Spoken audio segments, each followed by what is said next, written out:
આપણે મોરબી મચ્છુ માતાજીની રથયાત્રા આપણે મેંદપરા સૈન્યમાં સત્તરમાં નીકળે મચ્છુમાન જગ્યાએથી અને ત્યાંથી મેંદપરા ત્યાંથી સુપોટો પરા બજાર નેहरू ગેટ ગ્રીન ચોક ત્યાંથી દરબાગઢ પહોંચે છે. આપણે માતાજીને અસર બીજ મચ્છુમાનો પ્રાગટ્ય દિવસ છે અને અમારા ભરવાડ અને રબારી સમાજની આસ્થાનું કેન્દ્ર છે મચ્છુ માતાજીનું મંદિર મોરબી, જે સમગ્ર ગુજરાતમાંથી બધું માણસો દર્શનાર્થીઓ આવે છે અને એમાં અમારે રથયાત્રાનું આયોજન કરીએ છીએ. અને આ રથયાત્રાનું આયોજન તો વર્ષોથી થાય છે, અમારા વડો એને વડો કરતા છે, પણ છેલ્લા 20-22 વર્ષથી આ મોટા પાયે થાય, સામાન્ય ફેરફાર થાય, જોરશોરથી થાય છે.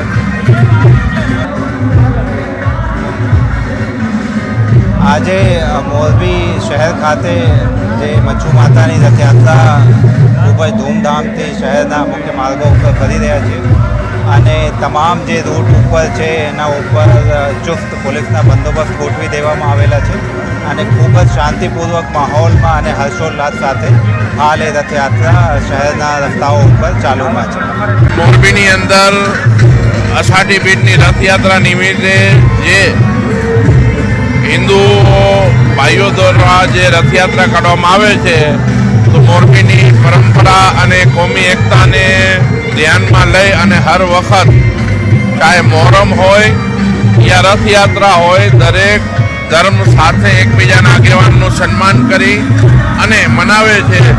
એ જ રીતે મોરબીના આગેવાનોએ પણ જે ધાર્મિક આગેવાનો છે એમનું સ્વાગત કરેલ છે અને એમને આવકારેલ છે અને પાણીની સબીલનો ઇંતજામ કરેલ છે.